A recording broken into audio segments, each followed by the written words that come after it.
कल्प समाप्त हो जाते हैं। साधक बिल्कुल बाहर से भी खाली हो जाता है, घट के समान। जैसे आकाश में घट होता है, साधक भीतर से पूरी तरीके से शून्य हो जाता है।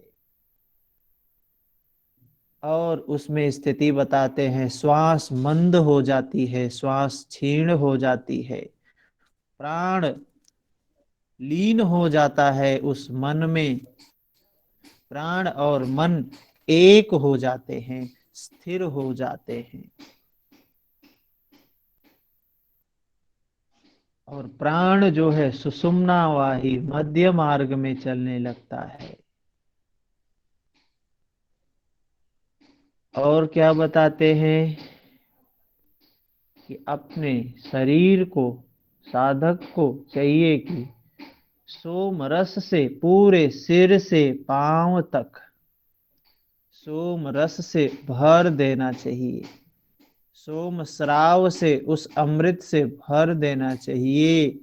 इससे योगी दिव्य शरीर वाला बनता है, महाबलशाली बन जाता है, पराक्रम वाला हो जाता है।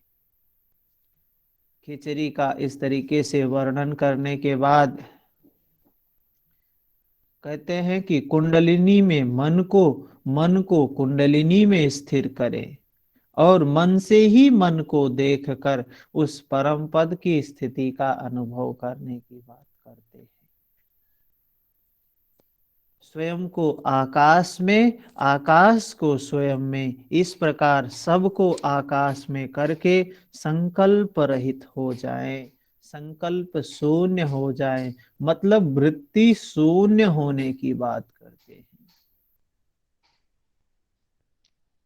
कैसे होना है? अंतः शून्यो वही शून्यो, शून्य कुंभ इवाम्बरे। जैसे खाली घड़ा आकाश में रहता है, वैसे ही अंदर से शून्य, बाहर से भी शून्य हो जाए। जैसे भरा हुआ घड़ा समुंदर में रहता है, भीतर से भी भरा हुआ होता है, बाहर से भी भरा हुआ होता है, वैसे ही अंदर से भी पूर्ण, बाहर से भी पूर्ण हो जाने की बात कहते हैं। उसके बाद 57 नंबर में साधक को संसार के बाह्य विषयों, बाह्य एवं आंतरिक विषयों का चिंतन, मतलब दोनों प्रकार के चिंतन से मुक्त हो जाना है। उस अवस्था में अध्यात्म नाम की भी कोई चिंतन नहीं होता है, ज्ञान भी नहीं रह जाता है, ज्ञान की भी अवस्था का खंडन हो जाता है, समाप्त हो जाता है, शून्य अवस्था रह जाती है। शून्य क्या होता है? ना पॉजिटिव है ना निगेटिव है, दोनों का ना होना। शून्य एक ऐसी स्थिति है जहां पर हम ना पॉजिटिव है ना हम निगेटिव है, किसी भी विषय में ना होना, ना अच्छी वृत्ति होना ना बुरी वृत्ति होना, दोनों की ना होने की स्थिति, शून्य अवस्था।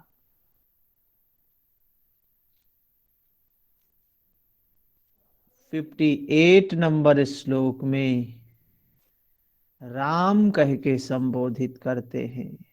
राम शांतिम, हे राम। सारा संसार मन की ही रचना है, सारा काल्पनिक जगत भी मन का ही व्यापार है। मन के सभी रचनाओं से चित्त को सर्वथा अलग कर, मन के सभी रचनाओं से चित्त को सर्वथा अलग कर, निर्विकल्प कर,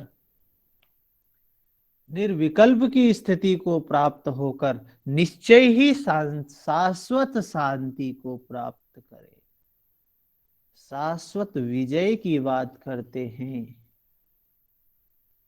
जो महाभारत में भी वही बताया गया है, गीता में भी वही बताया गया है। शाश्वत विजय का उपदेश दे रहे हैं भगवान कृष्ण अर्जुन को, भौतिक युद्ध की बात नहीं कर रहे हैं वहां पर। यहाँ भी स्वात्माराम जी शाश्वत विजय, शाश्वत शांति की बात करते हैं जिसको प्राप्त करने के बाद किसी युद्ध की करने की जरूरत नहीं होती है। उसमें अग्नि में कपूर, जल में नमक, वैसे ही ब्रह्म में संलग्न मन उसी तत्व में विलीन हो जाता है।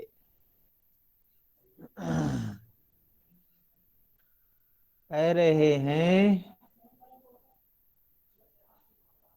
कि अग्नि में कपूर अग्नि में जैसे विलीन हो जाता है, समाप्त हो जाता है,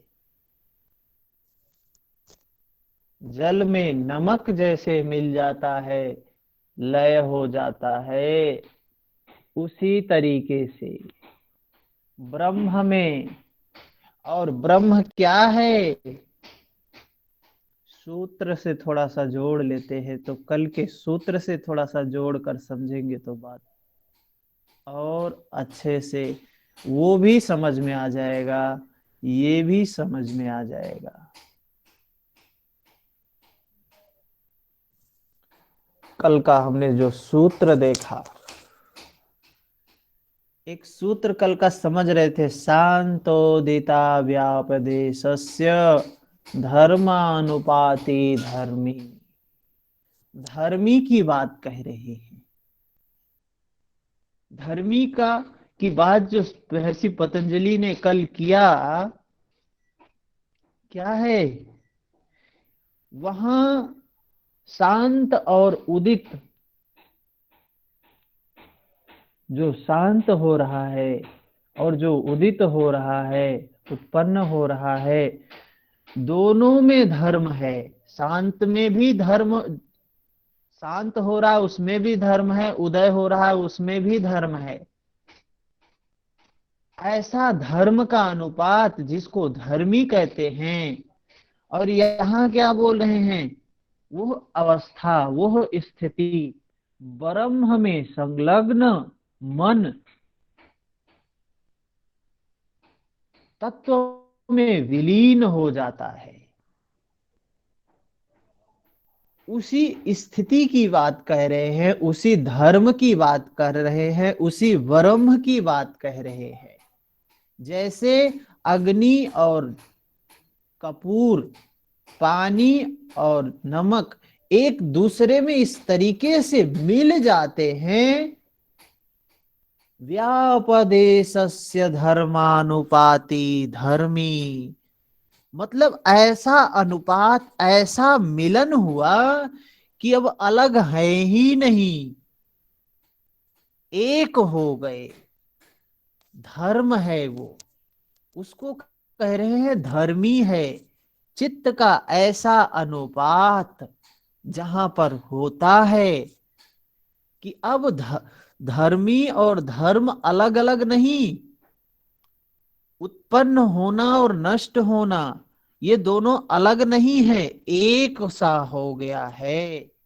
अब लीन लय की बात है, लय की स्थिति है, उसको कह रहे हैं धर्मी। अब शाश्वत स्थिति की बात कह रहे हैं, यथार्थता की बात कह रहे हैं, कोई भ्रम की बात नहीं बता रहे हैं। जैसे अग्नि में कपूर मिल जाता है, जल में नमक मिल जाता है, वैसे ही ब्रह्म में, अर्थात उस उत्पन्न और नष्ट होने का जो स्वभाव है, जो अनित्यता का जो नित्य स्वभाव है, उस स्वभाव में लय हो जाना।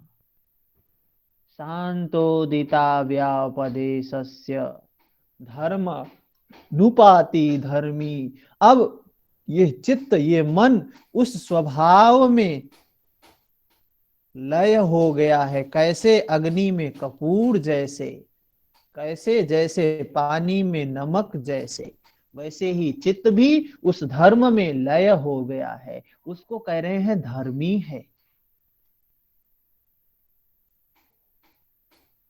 ज्ञेयं सर्वं प्रतीतं च ज्ञानं च मन उच्यते। ज्ञानं ज्ञेयं समं नष्टं नान्यः पंथा द्वितीयकः। जो कुछ भी जाना जाता है वो ज्ञान की वस्तु है। जो कुछ भी हम जानते हैं ज्ञान की वस्तु है। और ज्ञान ही मन कहलाता है। ज्ञान ही मन है। ज्ञान और ज्ञान की वस्तु को समाप्त करने के अतिरिक्त कोई उपाय नहीं है। हम लोग सोचते हैं खूब वेद का अध्ययन करो, खूब उपनिषदों का अध्ययन करो, गीता का अध्ययन करो, रामायण का अध्ययन करो, धर्म ग्रंथों का अध्ययन करो, कथा प्रवचन सुनो। तो क्या ये अच्छी बात है? इसी से हम मुक्त हो जाएंगे? इसको भी नष्ट करना पड़ेगा। ये एक भ्रम है। साधन है, लेकिन साधन वहां तक जाता नहीं है। साधन को छोड़ना पड़ता है। हम सीढ़ी है हमारे पास, सीढ़ी से हम छत पर चढ़ गए तो क्या छत पर पहुंच गए तो सीढ़ी को लेके घूमते रहेंगे? सीढ़ी को छोड़ देना होता है। तो यह ज्ञान की भी वस्तु छूटती है। जो ज्ञान है ये ज्ञान भी छूट जाता है उस अवस्था को प्राप्त करने के बाद। उसी को कहते हैं आक्लिष्ट वृत्ति। पहले क्लिष्ट वृत्ति को, ज्ञान से क्लिष्ट वृत्ति को नष्ट करते हैं, फिर ज्ञान को भी छोड़ देते हैं। ज्ञान भी छूट जाता है। दोनों का को समाप्त होना है। यही बात 60 नंबर श्लोक में कहते हैं। 61 नंबर श्लोक। मनो दृश्यमिदं सर्वं यत्किंचित् सचराचरम् मनसो हुन्मनी भावात् द्वैतं नैवोपलभ्यते। यह संपूर्ण चराचर, चर अचर, ये संपूर्ण जो चर और अचर दृश्यमान जगत, ये मन का ही विषय है। मन का विषय है। जब मन उन्मनी भाव प्राप्त कर लेता है तब किसी प्रकार का द्वैत भाव नहीं रह जाता है। द्वैत भाव समाप्त हो जाता है। जो कुछ ये जगत दिखाई दे रहा है, संसार है, ये सारा संसार भ्रम है। भ्रम के कारण ही, भ्रम के अधिष्ठान रूप एकमात्र सत्य ब्रह्म का ज्ञान हो जाने के कारण द्वैत, भ्रम के कारण रूप मन के संकल्प के अभाव के कारण ये जो संपूर्ण महाभारत की घटना देखने को मिलती है, जो कुछ होता है, कहीं न कहीं उसका कारण भ्रम था। भ्रम रूपी भीष्म था।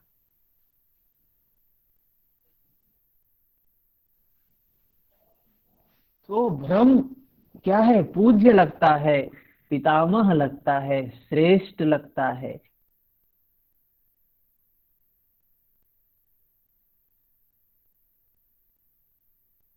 और गुण भी करता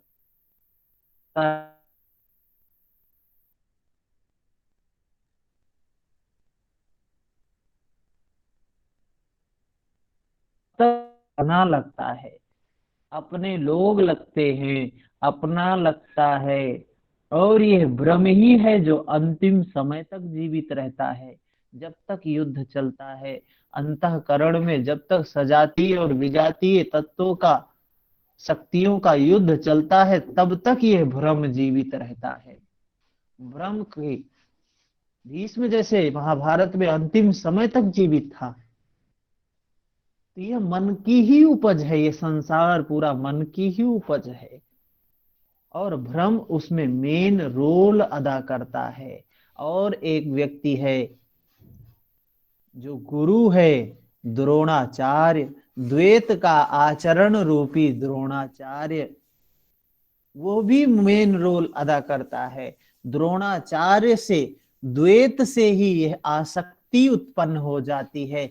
ब्रह्म से तो पूरा संसार, पूरा जगत ब्रह्म के कारण ही सब कुछ उत्पन्न होता है, लेकिन यह जो मोह है, ये आसक्ति है, ये सब द्वैत के कारण, द्रोणाचार्य के कारण उत्पन्न होती है। जब आसक्ति नष्ट होती है तो द्वैत भाव नष्ट हो जाता है। यही बात स्वात्मा राम जी कह रहे हैं, यह संपूर्ण चराचर जो दृश्यमान जगत है, यह मन का ही विषय है। जब मन उन्मनी भाव प्राप्त कर लेता है, अर्थात द्वैत नहीं रह जाता है, जब उन्मनी अवस्था प्राप्त होती है तो सारा द्वैत समाप्त हो जाता है, भ्रम समाप्त हो जाता है। ठीक है। जब सत्य का ज्ञान हो जाता है, यथार्थ का ज्ञान हो जाता है, तो भ्रम भी समाप्त हो जाता है। 62 नंबर श्लोक। ज्ञेय वस्तु परित्यागा द्वितीलयम् द्विलयम् याति मानसम् मनसो विलये जाते कैवल्यम वशिष्यते। ज्ञेय वस्तु के परित्याग से मन ब्रह्म में विलीन हो जाता है, और मन के विलीन हो जाने पर कैवल्य ही शेष रह जाता है। जो संपूर्ण चर अचर जगत के रूप में जो कुछ भी दृश्यमान है, ज्ञान का विषय है, उसके नाम रूप के परित्याग से सभी कुछ क्या हो जाता है? सच्चिदानंद रूप आत्माकार हो जाता है। और मन के विलीन हो जाने पर, जब मन उसमें विलीन हो गया, जब धर्मी हो गया, शांतो विदिता व्यापदेशस्य धर्मानुपाति, जब वो अवस्था आ गई, धर्मी हो गया, मतलब एक हो गया। सर हम्म। सर इससे पहले वाले जो श्लोक में आपने बताया, मनोदृश्य मिद सर्व, इसमें कि हम सीढ़ी को साथ लेके नहीं चलते हैं, उसे छोड़ देते हैं, और मतलब क्लिष्ट और अक्लिष्ट दोनों वृत्तियों को छोड़ना होता है। तो उस बिल्कुल। स्टेज पे पहुंच के, मतलब क्लिष्ट तो चलो छूट गई, तभी उस स्टेज तक पहुंच पाया है। लेकिन हम्म। अच्छा ज्ञान है या सच्चा ज्ञान है, बाहरी चीज, मैं कैसे समझाऊं, मतलब कोई हाथ में ली हुई चीज तो छूट जाए, लेकिन दिमाग में कोई चीज है, वो कैसे छूटेगी? मतलब वो उस भाव को त्याग देना है ना, मतलब इसका यही अर्थ त्यागना है। नहीं है, वो क्रिया तो बताया है ना। संप्रज्ञात की स्थिति जो है, उसको जानते ही जानते छूट जाता है। जो कुछ नहीं तो ज्ञान मतलब ये भाव ही खत्म कर देना है कि ये मेरा मेरा है, ये दूसरे का है, कर बस। देने वाला शब्द गलत है। तो फिर कर सर और देना कैसे जो होगा है, सर? कर देना मतलब यहाँ हम कुछ कर ही नहीं रहे हैं। अध्यात्म की बात है, कोई ड्यूटी थोड़ी ना कर रहे हैं, कोई नौकरी थोड़ी ना कर रहे हैं, कोई काम थोड़ी ना कर रहे हैं। ये तो अध्यात्म है, एक स्थिति है, एक अवस्था है जो है, होने का भाव है यहाँ पर। यहाँ दृष्टा भाव है, यहाँ पर साक्षी भाव है यहाँ पर। तो साक्षी भाव में जब ये क्लिष्ट वृत्तियां समाप्त हो जाती हैं, महाभारत में आप देखते हैं जब सारे दुर ये आसुरी संपद जो क्लिष्ट वृत्तियां थी, जो भीष्म इसमें धृतराष्ट्र की संतान थी, दो सत्ताएं थी, दो सेनाएं थी ना, एक धृतराष्ट्र के पुत्रों की सेना थी, एक पांडु के पुत्रों की सेना थी। तो धृतराष्ट्र के पुत्र पहले नष्ट होते हैं, सारे पुत्र मर जाते हैं। तो क्या ये लोग नहीं मरते हैं? ये पांडु के पुत्र अच्छे अच्छे थे, सद्गुणी थे, अच्छी वृत्तियां थी, क्या ये नहीं नष्ट होती हैं? ये भी नष्ट होती हैं, इनको भी जाना होता है, ये भी छूटते हैं। सारे लोग चले जाते हैं, चाहे अर्जुन हो, चाहे युधिष्ठिर हो, चाहे भीम हो, कितने भी बलशाली कोई हो, छूटना सबको है। तो भाव रूपी भीम भी छूट जाता है, भाव भी छूट जाता है, भाव भी समाप्त हो जाता है। अनुराग भी, अनुराग जो वो भगवान से मिलने की जो इच्छा है, जो उत्कंठा है, अनुराग बोला अर्जुन है, अर्जुन भी नष्ट हो जाता है। तो एक योगी का अनुराग भी छूट जाता है, तभी मुक्त होता है। वो अवस्था ऐसी होती है जहां पर भगवान से मिलने की भी चाह खत्म हो जाती है। बूंद समानी समुद्र मां, जब बूंद समुद्र में समा गई तो किससे मिलने की जरूरत है फिर? किससे मिलने जाएगी वो बताइए? नदियां सागर की ओर भागी जा रही हैं, सागर में मिल गई तो फिर किस चीज की मिलने की जरूरत रह गई? फिर शांत हो जाती हैं, सागर में जाकर शांत हो जाती हैं। वैसे ही ये जो दौड़ है, ये भाग है, जो ये खोज है, ये सब समाप्त हो जाती है। तो यह जो ज्ञान के का विषय है, ज्ञान है, यह भी समाप्त हो जाता है। समझ में आया? तो स्वतः ही हो जाता है। स्वतः ही समाप्त हो जाता है। हाँ, इसके लिए कुछ करना नहीं होता है। अगर करेंगे तो फिर कहाँ, फिर करने का वही नहीं हाँ, रहता है वहां पे। ठीक है सर, ठीक है सर, थैंक यू सर। तो कह रहे हैं उस अवस्था में जब नदियां समुन्द्र में मिल गई तो क्या हो गया फिर? अब द्वैत नहीं रहा, अब द्रोणाचार्य रूपी द्वैत भाव नहीं रहा। अब एक की स्थिति हो जाती है, केवल केवल की स्थिति हो जाती है, जिसको भगवान और महर्षि पतंजलि कहते हैं कैवल्य स्थिति रह जाती है। मन के विलीन हो जाने पर, जैसे नदियां समुन्दर में विलीन हो जाती हैं तो सिर्फ समुन्दर ही रह जाता है। विलीन हो जाने पर मात्र केवल रूप ही हो जाता है, कैवल्य रूप हो जाता है, आत्म भाव ही रह जाता है। द्वितीय आत्म रूप क्या है? ही रह जाता है। अद्वितीय मतलब अब द्वैत भाव नहीं रह गया, अब अद्वैत स्थिति हो गई, एक की स्थिति हो गई, कैवल्य की स्थिति हो गई।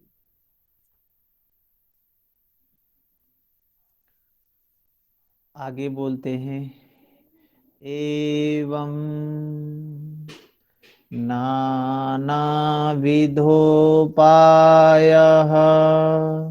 सम्यक् स्वानुभवान्विताः समाधिमार्गा कथिताः पूर्वाचारे महात्म्यभिः।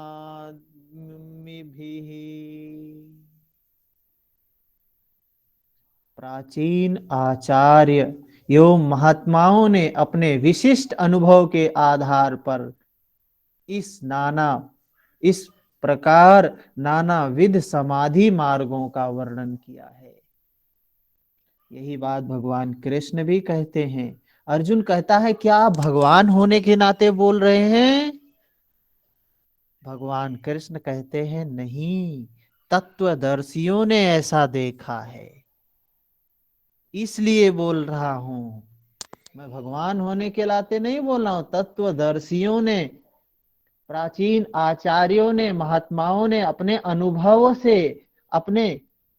से मतलब अपने दृष्टा की स्थिति से, अनुभव के आधार पर उन्होंने अनुभव किया है, बताया है, मैं भी बता रहा हूं।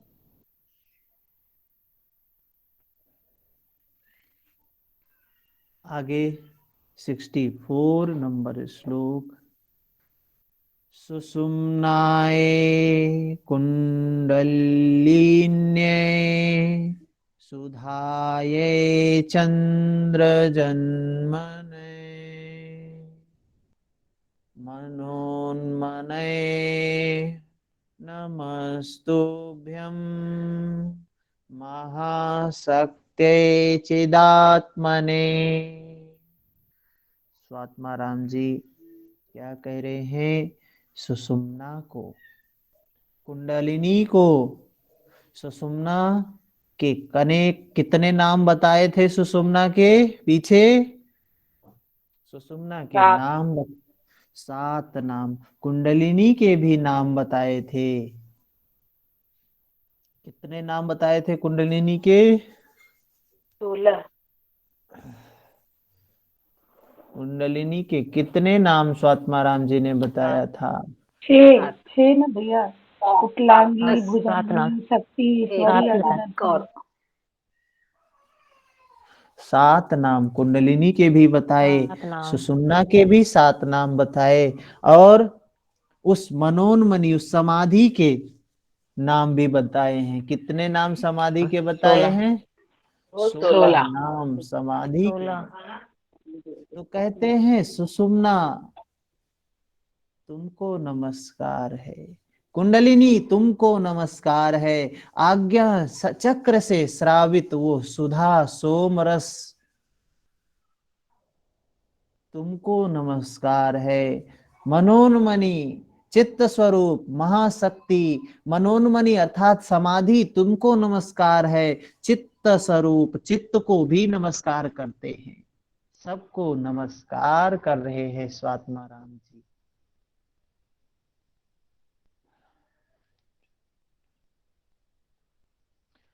सुषुम्ना का मतलब, सुषुम्ना मार्ग है।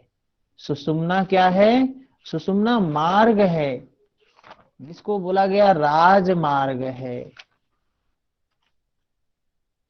मध्य नाड़ी है।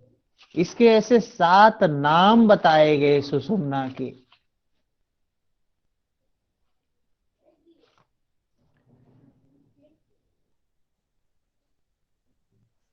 जमुना, गंगा, यमुना, सरस्वती, इड़ा, पिंगला, सुषुम्ना। तो सरस्वती बोला गया है सुषुम्ना को, यमुना बोला गया है पिंगला को। ठीक है, यमुना पिंगला को बोला गया है नीता जी। आगे देखते हैं क्या बोला गया 65 नंबर श्लोक में। तो किसको किसको यहां नमस्कार किया? कुंडलिनी को नमस्कार किया। कुंडलिनी जागती है, वो शक्ति है, वो जब जागती है तो एक मार्ग से आगे बढ़ती है। कौन से मार्ग से? सुषुम्ना मार्ग से। तो सुषुम्ना को भी नमस्कार कर रहे हैं। सर आगे ये नमस्कार करने का क्या मतलब, कुछ समझ में नहीं आ रहा है। नमस्कार का मतलब क्या है? उसके प्रति श्रद्धा है, उसके प्रति एक भाव है, सम्मान का भाव है उस एनर्जी के प्रति। ये भाव की बात है। नमस्कार हम क्यों करते हैं? नमस्कार करने का तात्पर्य सिर्फ ये होता है कि एक हमारे अंदर में भाव जनरेट होता है, और जब भाव होगा, कहा गया श्रद्धावान लभते ज्ञानम। श्रद्धा, भाव का मतलब श्रद्धा है, और बिना श्रद्धा अध्यात्म के मार्ग में, बिना श्रद्धा के, श्रद्धा हमारी आंखें होती हैं। श्रद्धा नहीं है तो हम गड्ढे में गिर जाएंगे, खाई में गिर जाएंगे, कुछ भी नहीं कर सकते हैं। तो श्रद्धा है, इसलिए नमस्कार कर रहे हैं। यह भी बताना चाह रहे हैं कि नमस्कार का मतलब श्रद्धा होना चाहिए उस सुषुम्ना के प्रति, उस कुंडलिनी शक्ति के प्रति, उस अमृत के प्रति जो जीवन सुधा है, उस अवस्था के प्रति, मनोन्मनी अवस्था के प्रति, उस चित्त के प्रति, मन के प्रति भी सबको नमस्कार करते हैं। इसके बाद अशक्यत आशक्य तत्त्वबोधानां मूढानामपि सम्मतं प्रोक्तं गोरक्षनाथेन नादोपासनमुच्यते। तत्व ज्ञान को पाने में असमर्थ सामान्य लोगों के लिए उपयुक्त नादानुसंधान की बात कर रहे हैं। तत्व ज्ञान को पाने में असमर्थ सामान्य लोगों के लिए, जो तत्व ज्ञान को प्राप्त नहीं कर सकते हैं, सामान्य लोग हैं, गोरक्षनाथ के द्वारा कही गई नाद की उपासना का वर्णन करते हैं। अभी तो तत्व ज्ञान के बारे में बता दिया कि सांभवी से प्राप्त कर सकते हैं, खेचरी से प्राप्त कर सकते हैं, केवल कुंभक से प्राप्त कर सकते हैं, ये बातें तो बता दी अभी। अब क्या कहते हैं कि जो लोग तत्व ज्ञान को पाने में असमर्थ हैं, उस धर्म को जान पाने में असमर्थ हैं, उन सामान्य लोगों के लिए गुरु गोरक्षनाथ जी द्वारा कही गई नाद की उपासना का वर्णन करते हैं।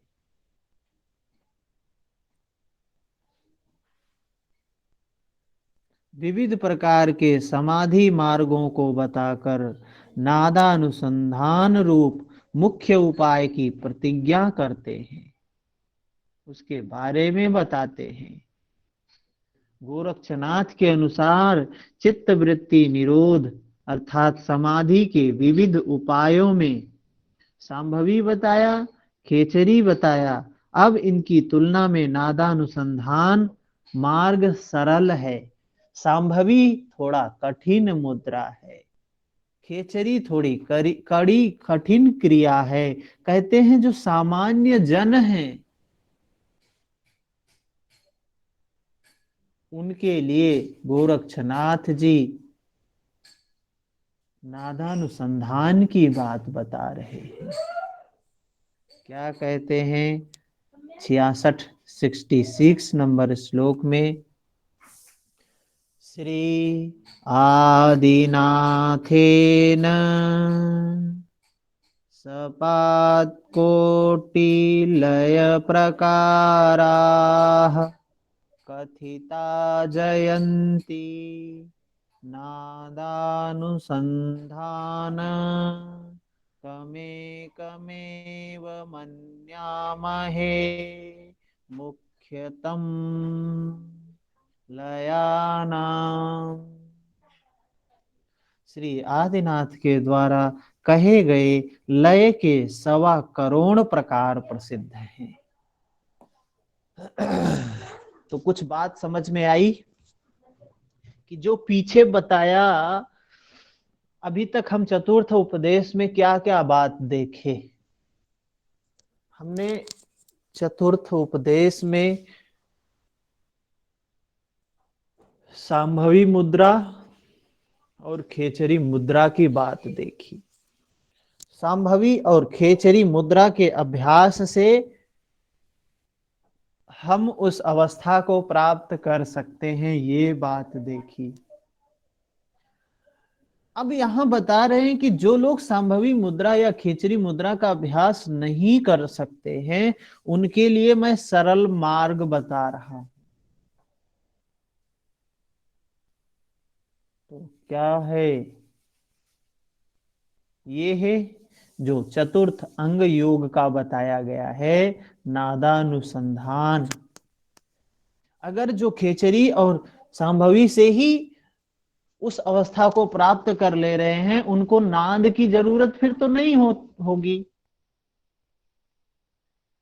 इनके बात से तो यही लग रहा है कि अगर जो खेचरी से ही उस अवस्था को प्राप्त कर लिया, मनोन्मनी अवस्था को प्राप्त कर लिया, संभवी से ही जिसने प्राप्त कर लिया, फिर उसको नादानुसंधान की जरूरत तो नहीं लगती है।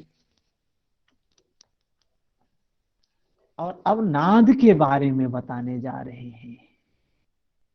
ये नाद भी वही है, क्या है? वही है उत्पन्न और नष्ट होने का स्वभाव। वो तरंग की, उसी तरंग की बात कह रहे हैं जो नित्य है, जो शाश्वत है, जो सनातन है, जो धर्म है, उसी की बात करने जा रहे हैं। लेकिन यहाँ कह रहे हैं 125 करोड़, 125 करोड़ प्रकार प्रसिद्ध है। नाद के 125 करोड़ प्रकार प्रसिद्ध हैं। उनमें से एक नादानुसंधान को ही हम मुख्यतम मानते हैं, नादानुसंधान को मुख्य मानते हैं। नादानुसंधान, नाद एक तरंग है और उस तरंग के अनुसंधान की, शोध की बात करते हैं नादानुसंधान। नाद वैसे बोलते हैं अनाहत नाद, आहत नाद, अनाहत। अनाहत का मतलब क्या है? जो नित्य है, जो किसी से उत्पन्न नहीं होती है, नित्य चल रही है, उसी नाद से ही संपूर्ण प्रकृति की उत्पत्ति हुई है। अब इसके कुछ करने की विधि के बारे में बताते हैं। 67 नंबर श्लोक। मुक्तासने स्थितो योगी मुद्रां संधाय सांभवीं शृणुयात् क्षिणे कर्णे नादम अंतस्त में कधी। कहते हैं मुक्तासन में बैठकर। मुक्तासन मतलब सिद्धासन को ही मुक्तासन भी कहा गया है। सिद्धासन में स्थित होकर योग साधक क्या है? सांभवी मुद्रा। यहां भी देखिए सांभवी मुद्रा की बात बोल रहे हैं। पीछे तो सांभवी मुद्रा में भी बताया राजयोग की स्थिति प्राप्त हो जाती है, वो मनोन्मनी अवस्था प्राप्त हो जाती है। लेकिन यहाँ फिर सांभवी मुद्रा में बैठने की बात कहते हैं कि सिद्धासन में बैठकर सांभवी मुद्रा को धारण करके, सांभवी मुद्रा को अपनाकर साधक क्या हो? एकाग्र चित्त से, एकाग्र चित्त से अपने दाहिने कान से शरीर अंतर्गत ध्वनि को सुनने का प्रयास करे। इसकी विधि बताकर एकाग्र चित्त होने पर सुषुम्ना नाड़ी में, सुषुम्ना नाड़ी में, सुषुम्ना मध्य नाड़ी में सतत विद्यमान नाद को दक्षिण कान से, दाहिने कान से सुनने की बात की गई है। तो उस नित्य नाद को, उस नित्य अनाहत नाद को दाहिने कान से सुनने की बात कर रहे हैं। मुक्तासन में बैठकर अर्थात सिद्धासन में बैठकर सांभवी मुद्रा को धारण करके एकाग्र चित्त से उस नाद को सुनने की बात कर रहे हैं। आगे अगला श्लोक क्या कहता है? 68 नंबर। श्रवण सर इसमें दाहिना कान बताना कोई विशेषता रही है या ऐसे ही बोल दिया पता था? नहीं क्या है, इसके बारे में तो नहीं बता सकते हैं कि ऐसा क्यों बोला है। क्या दाहिना कान क्यों बोल रहे हैं, बायां कान क्यों नहीं बोल रहे हैं, इसके बारे में कुछ ज्यादा नहीं कहा जा सकता है। अब यहाँ पर ये स्थितियां हैं, तो सिर्फ जो बताया गया है उसको ही हमें जान लेना चाहिए कि ये इस पुस्तक में इस तरीके की ये विधि बताई गई है। अब आगे की बातें जो है एग्जाम के दृष्टिकोण से हैं, बस उसी हिसाब से हमको समझना चाहिए।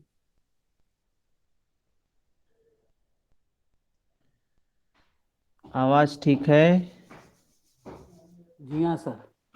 जी सर, आवाज ठीक। श्रवण पुट नयन युगल घ्राण मुखानाम निरोधनम कार्यम शुद्ध सुषुम्ना शरणो स्फुट टमलमलः श्रूयते नादः। दोनों कान, दोनों आंख, दोनों नासिका, इनको क्या है, दो कान, दो आंख, दो नाक, अर्थात षडमुखी मुद्रा धारण करने की बात कह रहे हैं। दोनों हाथों के अंगुलियों से बंद करने का अभ्यास करें, तो कुछ अभ्यास के बाद विशुद्ध सुषुम्ना मार्ग में स्पष्ट और पवित्र नाद सुनाई देने लगती है। पहले बताया कि सन्मुखी ये मुक्तासन में बैठकर सांभवी मुद्रा को धारण करने की बात कह रहे थे। अभी सन्मुखी मुद्रा को धारण करके उस विशुद्ध सुषुम्ना मार्ग में स्पष्ट और पवित्र नाद सुनाई देता है, उसको उसके बारे में बता रहे हैं। अगला श्लोक, उन नाद का जो अनुभव करते हैं उसके बारे में, अब उनकी अवस्था के बारे में बताते हैं। नाद की 4 अवस्थाओं का वर्णन करते हैं। आरंभश्च घटैश्चैव तथा परिचयो अपि च निष्पत्तिः सर्वयोगेषु स्यादवस्था चतुष्टयम्। कहते हैं सभी योगों में आरंभा, घटा, परिचया, निष्पत्ति, ये 4 अवस्थाएं हैं। नाद की 4 अवस्थाओं के बारे में बता रहे हैं। सभी प्रकार के चित्त वृत्ति निरोध के उपायों में, अर्थात संभवी, ये जो खेचरी की ये जो संभवी की जो अवस्था बता रहे हैं, ये 4 अवस्थाएं होती हैं नाद को सुनने की। चैव, अब एक एक अवस्था का वर्णन आगे के क्लास में करेंगे। अभी यहाँ तक हम सिर्फ